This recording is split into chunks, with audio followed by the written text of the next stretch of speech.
To, co vidíte za mnou, je multifunkční diagnostické vozidlo, které v následujících měsících bude měřit stav českých silnic a dálnic.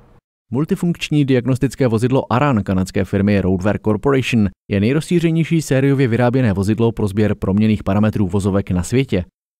Umožňuje pravidelnou kontrolu stavu silniční sítě na základě posouzení změn jednotlivých parametrů, optimalizace nákladů na údržbu, opravy a rekonstrukce silniční sítě.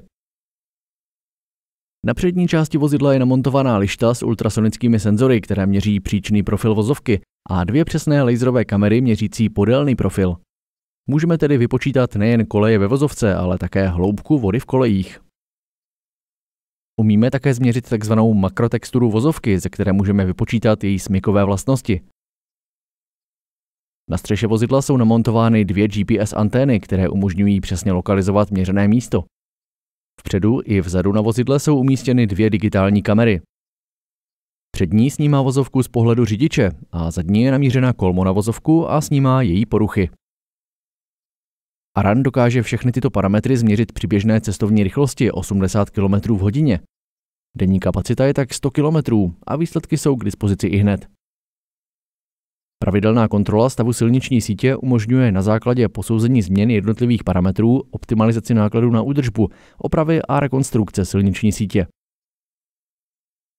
Podle stavu jednotlivých částí silniční sítě je možné určit priority jejich opravy a stanovit náklady potřebné na realizaci nezbytných oprav v posuzovaném období.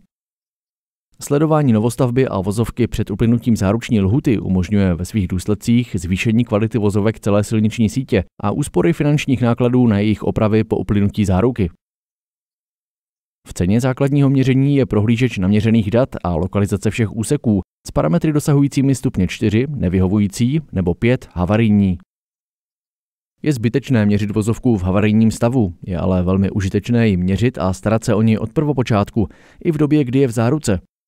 S diagnostickým vozidlem ARAN se dá předejít fatálním a havarijním stavům komunikací a vozovku včas opravit za zlomek pozdějších nákladů.